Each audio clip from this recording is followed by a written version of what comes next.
Let me ask you something. Right now, sitting around you, how many of the devices do you think could actually be hacked? Your smart home devices, security cameras, badge readers, even the IoT devices companies trust every single day. Because here's the reality that most people don't realize. A lot of this hardware was never designed with security in mind. And today's guest quite literally makes a living proving just that. Today, I'm joined by Matt Brown, a hardware hacker and IoT penetration tester whose work has even been featured in Wired magazine, where he helped uncover how real-world devices can be compromised before attackers even get the chance. And what makes Matt's story so interesting is he didn't start here. He actually began on the defensive side of cybersecurity, on the blue team, before pivoting into one of the most specialized and hardest to break into areas of the industry. So today, we're diving into what hardware hacking really looks like, how careers like this can actually happen, and why the future of cybersecurity might have a lot less to do with software and a whole lot more to do with the physical world around us. Matt, welcome to the show. Really excited to have you here today. Well, thank you so much for having me on the show. I'm excited as well. Absolutely. Now, I gotta ask, when people hear hardware hacking, they instantly picture someone taking apart devices in a dark, dimly lit room. What does your job actually look like in the real world? Well, I do like to play that. I do like to put on that, the hacker mask sometimes and dim the lights down. But it involves a lot of things. Like any job, there are the really cool parts, and then there are the more mundane parts. But fundamentally, I do two things. I go over on my workbench over here, and I do tear apart these IoT devices, and I'm usually trying to do a number of things on the device in order to get at the software of that device. And then I actually end up spending more of my time staring at my computer screen, much like we all do, trying to reverse engineer and understand how the software inside of the hardware works. But I'm always playing this dance back and forth between the hardware and the software. I really like to live on the edge between those two worlds as much as I can. That's so cool. I gotta ask, what's the coolest or most surprising thing you've ever been able to hack that made you go, wow, this probably shouldn't be that easy? Well, you mentioned it in your intro. One of my bits of research did get featured in Wired magazine. It was a license plate reader device made by Motorola. And when I bought this device off eBay, just to poke around with it, just to see literally at first what was inside of the device, and come to find out, I open up this industrial-looking piece of equipment, and I find inside of it a Raspberry Pi, the compute module. So it's not the exact same Raspberry Pi that we're all familiar with, but it is effectively a Raspberry Pi. And I was able to extract the software off of that device and find some hard-coded credentials that like really easy root password for the device that I was able to crack in seconds. And then I was able to discover that I could, without performing any kind of login, any kind of authentication, I was able to stream video from this device. And this all started locally in my lab, and I thought that was kind of interesting. But then I started looking to see if any of those devices were exposed out on the internet. And I managed to find a number of these devices, I think 100 or so, that were publicly accessible on the internet, not behind any kind of a firewall. And they were, mounted on overpasses, different places, the edge of town where cars are often driving in and out of cities. And that was certainly an interesting find. That's crazy and mind blowing. And that could be a whole episode. We just talk about that world. But I got to ask, how did you even fall into this world? Because let's be honest, not too many people grow up thinking, I want to hack hardware. Like, how did you get started here? Yeah, so this is really cool. I was sharing the story with somebody else today, actually. So I actually have on my desk the first book ever in kind of the IT or cybersecurity world I ever bought. I bought this in high school back in 2007. It is from No Starch Press. It is a practical packet analysis, and it's all about using Wireshark. And so when I was in high school, I thought it was like the coolest thing that I could pull up the tool Wireshark and I could see the packets. I could see like what data was coming out of my computer that was going across my family's wireless network. And from there, I just kept tinkering and I kept exploring and I kept learning and I do that to this day. I do that in all my videos. I feel like everything I do today, I'm passionate about it because I get to learn something new and then quickly apply it to solve problems for people. You know, have you always wanted to be on the offensive security side, or did that kind of evolve over time?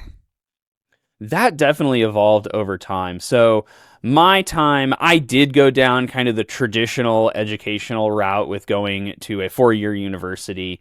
And I was very fortunate in that university setting at Iowa State University. They had these cyber defense competitions that they would put on. And undergraduate students, they didn't have a choice. They had to play on the blue team, right? When you were a grad student, you could play on the offensive team, and I did do that. End up doing that later, but you started out as a defender, and those competitions were so cool to me because it was really fun keeping the bad guys out and making their day bad.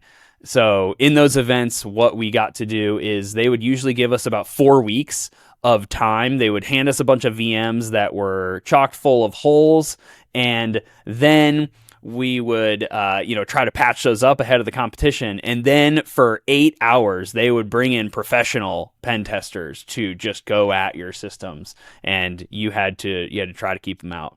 And it was a learning opportunity for sure. I did not always keep them out, but learned over time how to do that. You know, there's so many different paths into this field. I got to ask, what led you to choose the college education route? Yeah, I would say that I chose that because that's what kind of everybody said back in that time, that this is the path, right? And I did do well in school, so for me that wasn't a too much of a challenge to be kind of honest. So I flourished in that environment. I met many people that didn't and maybe would have been better off in kind of a non-traditional route, pursuing certifications and just jumping straight into industry, to be honest. So different Yeah. paths for everybody. Yeah. You know, I grew up in the same, I graduated high school in 2007.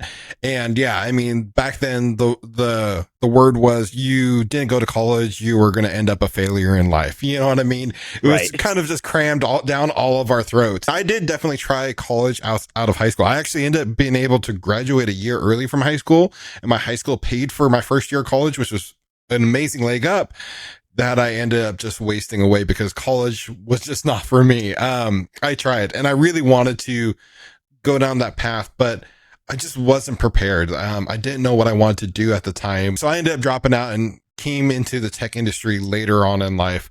But that just goes to show you that there's no right or wrong way necessarily into this field. Everyone's got to figure out what works for them. If that's something that you guys who are listening to this right now or watching this are thinking, don't think that you have to go get a 4-year degree, because it is definitely possible. But you got to figure out how you learn on your own. Everyone learns differently. You mentioned you had, you did great in school, you had good time studying. When you were going to college and stuff, did you think, okay, like I want to, like, did you have the end goal in mind, or did you just pretty much like blue team, I'm going to try to get a job? Like, what were your goals and ambitions while you're going through school? Yeah, long-term planning was not something I was doing. My younger self was ever doing. So Yeah.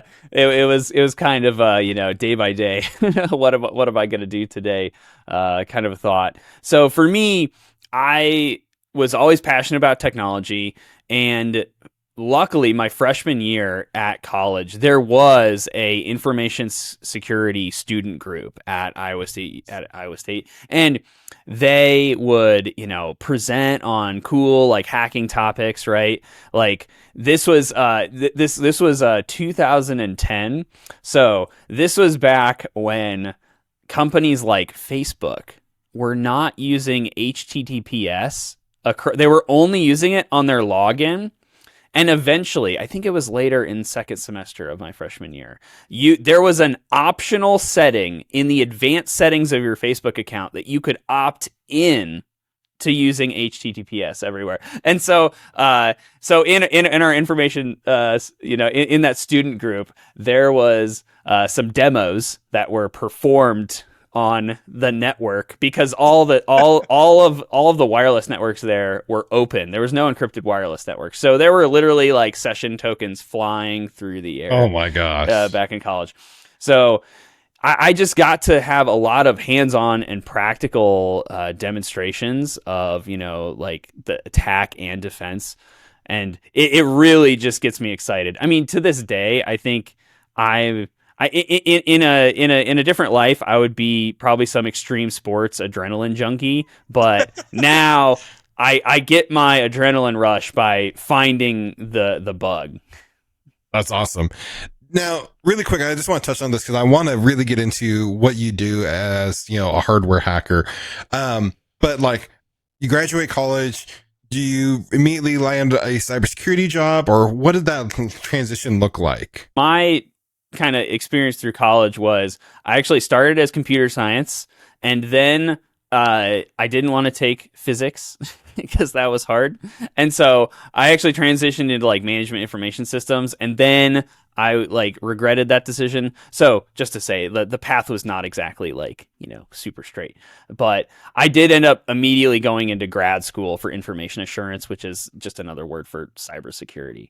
And so I had my cybersecurity degree coming out of my grad time at college. And so I did jump right into a cybersecurity job at Lockheed Martin. Later hopped to a really small startup. So I've been at like massive company, tiny company, medium-sized companies, and but it's always kind of been around IoT or product security has been my focus. Now, at what point during that journey did you realize, like, when it comes to IoT hacking and hardware hacking, that you're like, okay, this could actually be something I do like as a full-time job? That's a great question.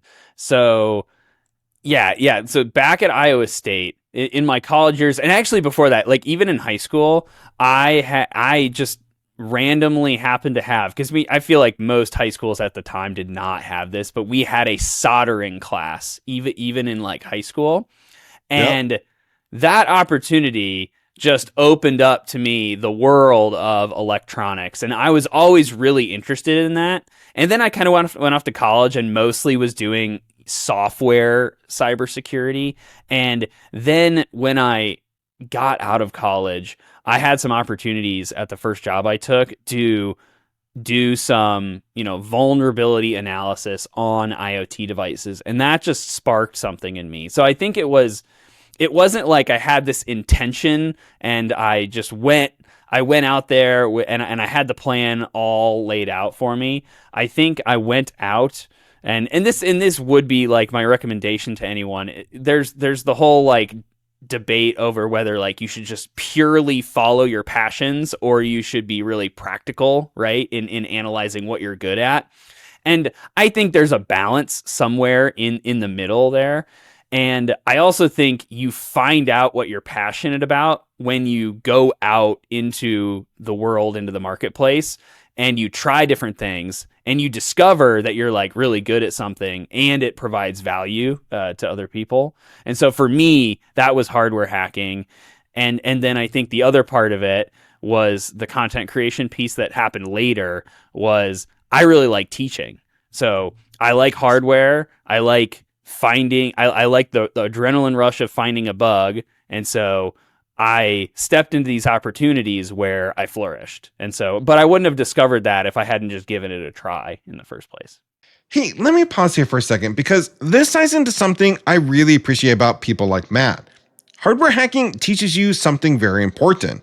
Everything sits on top of everything else. You can't exploit firmware without understanding the board. You can't understand the board without understanding power. And none of it matters if the underlying infrastructure is chaos. That is actually one of the reasons I've been paying attention to Meter. If you haven't heard of them, Meter builds the entire network stack and helps operate it with you. Instead of piecing together one vendor for switching, another for Wi-Fi, and another entirely different one for firewalls, and hoping they all play together nicely, Meter delivers one integrated system. Wired networking, secure Wi-Fi, and even indoor cellular when you need redundancy or coverage. It is designed to work together from day one. And this isn't just a ship you hardware and wish you good luck situation. Meter actually handles the site survey, the cabling, install, monitoring the environment, and stays involved with you in ongoing operations. You manage everything through a clean cloud dashboard with real visibility and control without living in 5 different portals. Under the hood, it spans the entire stack. We're talking ISP procurement, routing, switching, secure wireless, firewall, DNS security, VPN, SD-WAN, and multi-site workflows. And more importantly, it scales from a single lab or office into an entire campus and even data centers. And here's why I think this matters in terms of hardware hacking conversation. When your infrastructure is unified and predictable, you can focus on learning, testing, and building, not untangling vendor mismatches.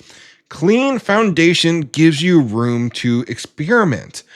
I'm curious, for those of you who are tinkering in a lab at home or whatever you're doing, what is the most annoying infrastructure issue you've ever ran into? Power instability, VLAN confusion, vendor firmware weirdness? Drop it in the comments or go over and tag me on LinkedIn. I love seeing how creative the audience gets with these issues. If you want your network to feel engineered instead of stitched together, go check out Meter. Thanks to Meter for sponsoring this episode. Go over to meter.com/IT career to book your demo. That is meter.com/IT career to book a demo. All right, now let's get back into this week's episode. You know, that story, I can definitely resonate with that because my high school, I was fortunate enough, we had electronics class. We had like electronics 1 and 2. So I took that, of course. And then we also had IC&D 1 and 2, the Cisco CCNA certifications back in the day. So like I was really set up for like, I was going to get into some sort of tech role, because back in 2007, if you had a CCNA, you were like gold in the job market. But again, like went into college. I think I lived up that college life too much, just didn't focus. But when I got to a point in my career where like, again, I was a bulldozer operator and I knew I had to make a career change. I was tired of just doing a job just for the sake of, doing a job, I guess.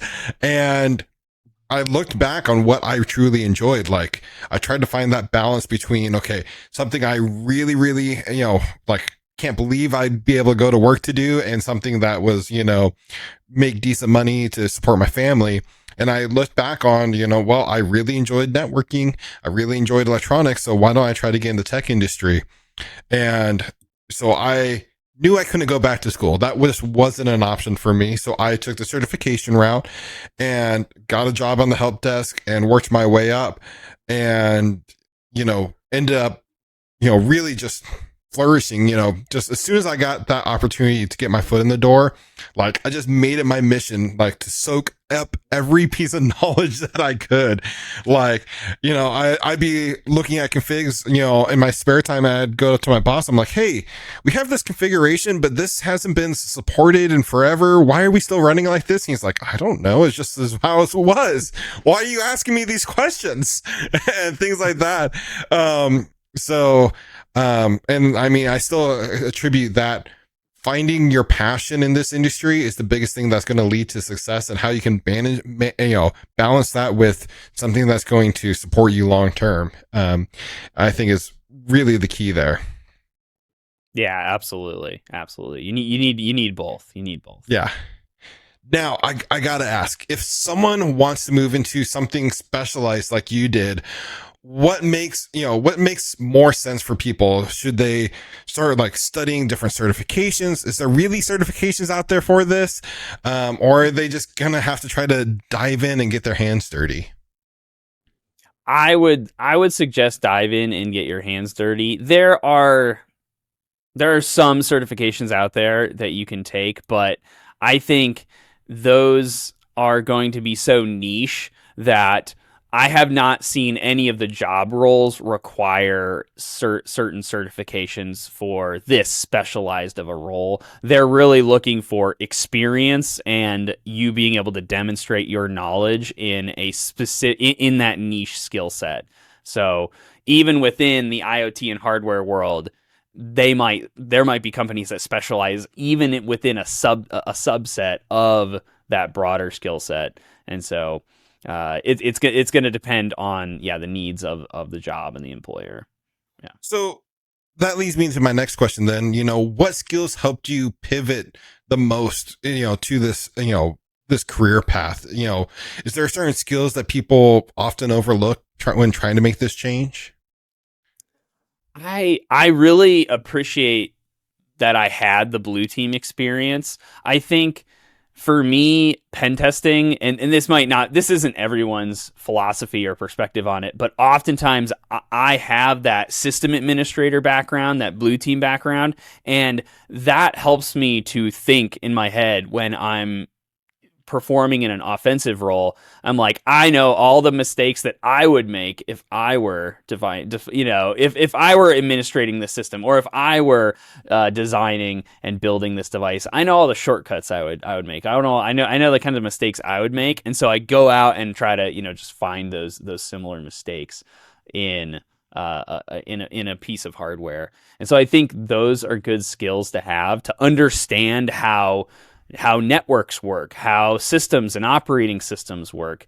In the IoT world, there's a lot of Linux. And so having a heavy Linux system administration background is going to help you a ton when you are pen testing a Linux-based IoT device. So there's a whole bunch of kind of like a pyramid of skills that helps you build up to this stuff. And then there's the hardware specific stuff. So knowing how to solder, knowing how to use a hot air rework station, which is something you use to desolder flash chips and to perform firmware extraction, where you actually pull the data off of those chips. And so those are some of the niche skill sets that are going to be particularly needed if you're going to be in a hardware or IoT pen testing role. I feel like I'm going to get this question asked in the comments, so if there's no certification, there's really no roadmap. How did you find your way? You mentioned you got to have the strong fundamentals, which I think is absolutely true for really any role in cybersecurity. You got to have those fundamental skills because they're just kind of building blocks and they're going to help you catapult your career further. But did you just stare at manuals all day long reading these, all this text? Did you find YouTube videos? How do you really get started? Yeah, I definitely started through imitation and practice. So there is a wealth of material out there on YouTube, on blog posts, where somebody will do a write-up of a specific device. and the process that they went through of opening that device up, extracting the firmware, doing all these very specific hardware skills, and doing these specialized things. So you can go out and you can just buy that same device and just try to replicate, right? Just try to get the same results that they got in the blog or the video. So that is how I started out, especially reverse engineering binaries, because that was something that was new to me at first. And so, at least in a professional setting, I'd messed around a little bit, but following these blogs where they do the end-to-end process of like, okay, you start with a device and you open it up and you extract the firmware and you reverse engineer a binary and you find a vuln. That's a lot of steps, and that can be really daunting, but I think it's easier if you're trying to replicate first what somebody else has done. And then over time, if you replicate enough of those, you're going to find patterns, and you're going to then be able to take that step out to do it on your own. And then what I suggest is what I did.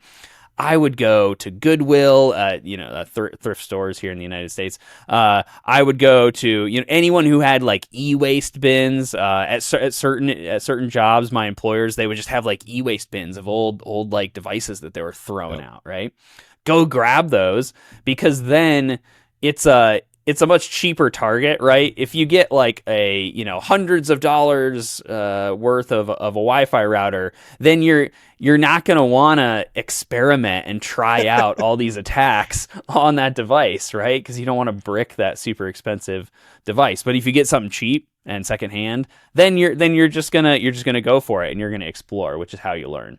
And so I would say on the practical skill side, that was my strategy of going kind of from 0 to 1.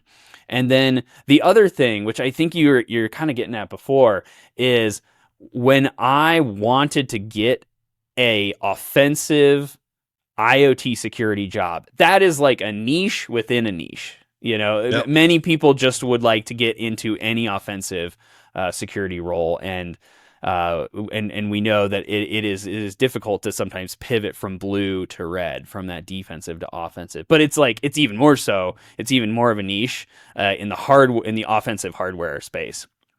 And so what I did is I effectively social engineered my employer. And so I actually found a company that I knew produced IoT devices, and then I looked on their job board and they had blue team positions available. And so I went and I worked there as a blue teamer. And I said, hey, like in my free time, can I just try to pen test one of those? They're like, oh yeah, sure. Yeah, you can try that out. And so that's how that was the story of how I social engineered myself into the role. You studied the company, did my recon, and that's awesome. Got my foot in the door, and then pivoted to the job I wanted. So like a good hacker. That's amazing, because I can think of plenty of opportunities that I've leveraged through my career to better my skill set and everything, because you mentioned earlier, experience is king here. You have to, there's no real certification to get into this niche, especially when you start niching down like this. So you got to have experience. Well, people are like, how can I get experience if I can't land the job? Well, you got to figure out how to build experience. There's tons of different ways to build this experience. And what you just outlined is a really great way to do this, is to kind of socially engineer your position. So that's a really smart way of going about it, and for the people that maybe haven't quite got there yet, is there other ways they can be demonstrating like them building experience without actually working the job?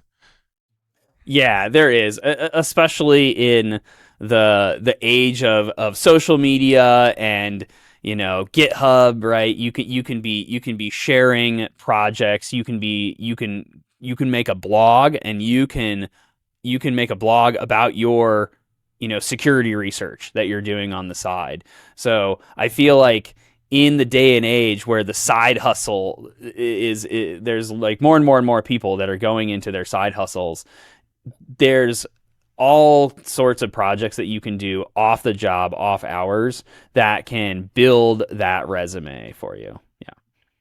That's awesome. I kind of want to dive in. We've been talking about how to get the job, but let's talk about what the job actually does. Like, what does your day look like? It sounds like so much fun, and it sounds, I know, like any offensive security job, they all look sexy, on paper, but half of it is like report writing and just your typical mundane office work. But kind of break this down for us. Like, what is your, I guess maybe a day is too narrow of a window. Like, what does your week or month kind of look like?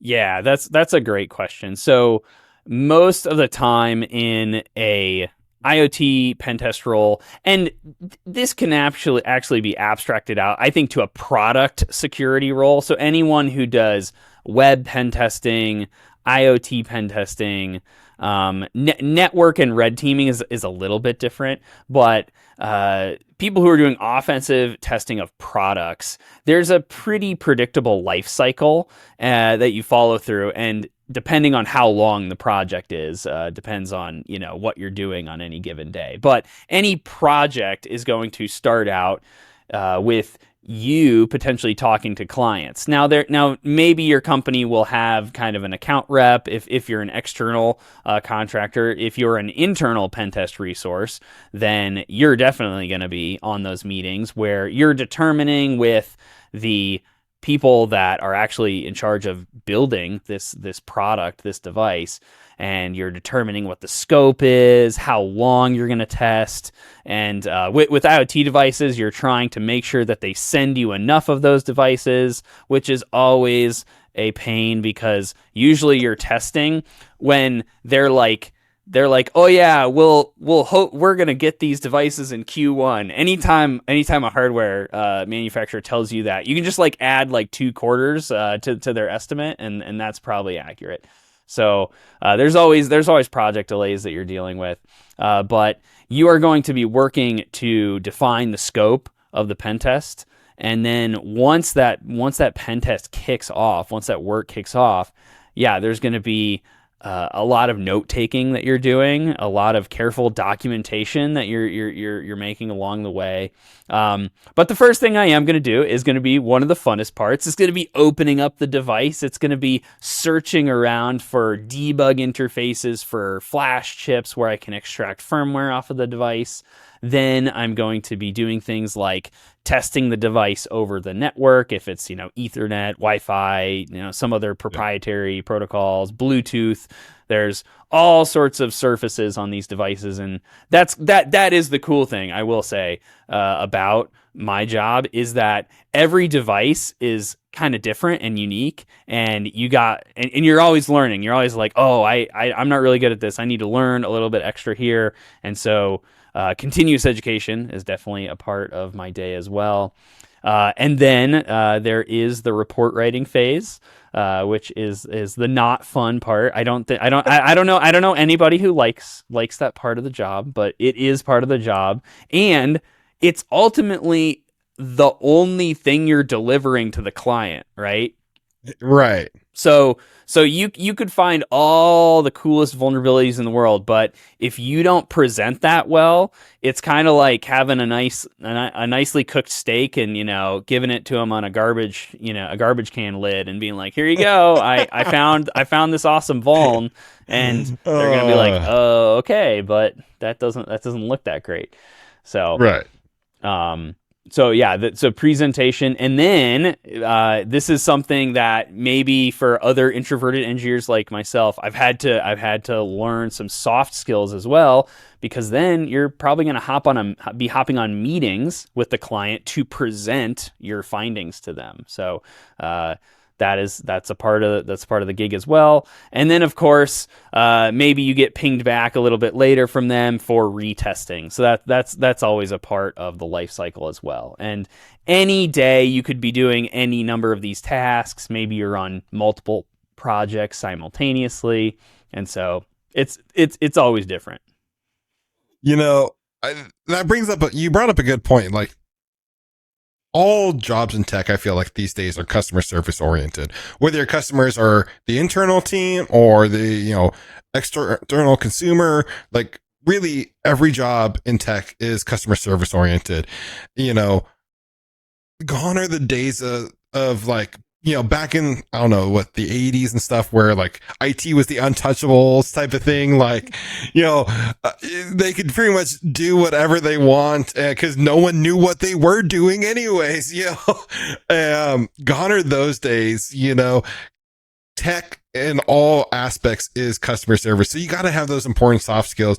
And I feel like that becomes more vital as you level up and get into these like niche, super niche positions, because it gets harder to understand what you're actually doing. So you got to figure out how to convey those super specialized things that you're doing to the people who have no clue at all.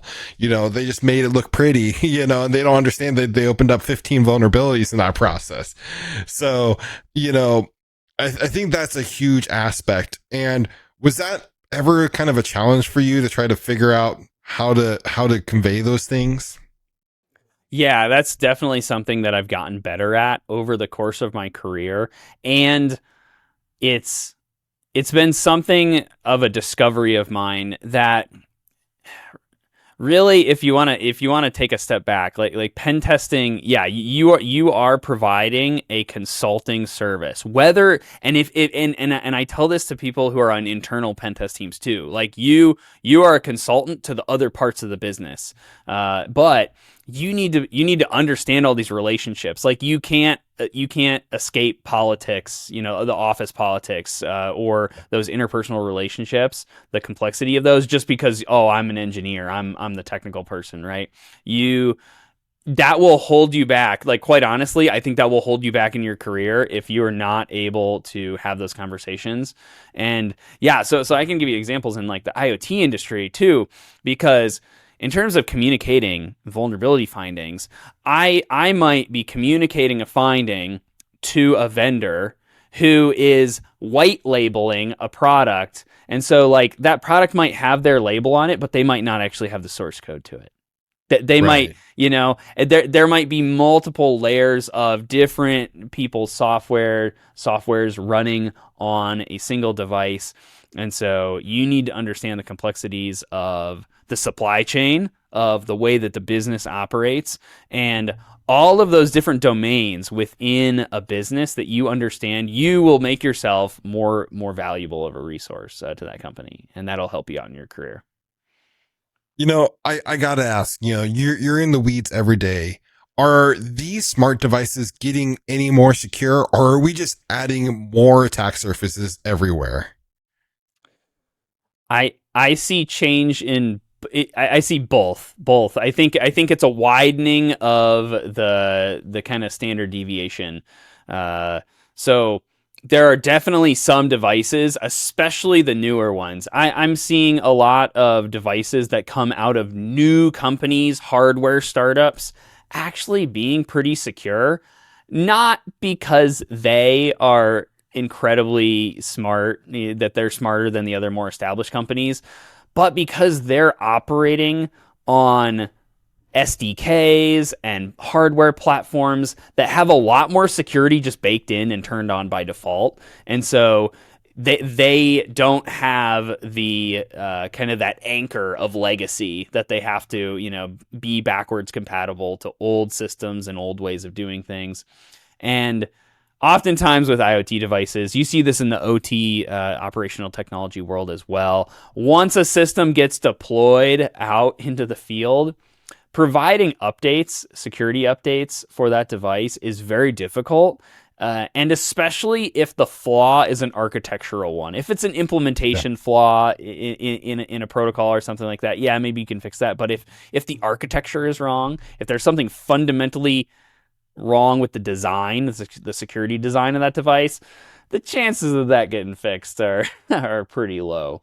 So I do see some newer devices, yeah, making strides to be more secure by default, but you also see the cheap stuff out there, and I still continue to this day to find some of the simplest vulnerabilities existing in these devices that I've found for 10 years. You know, if someone today wants to go out and start learning hardware hacking at home,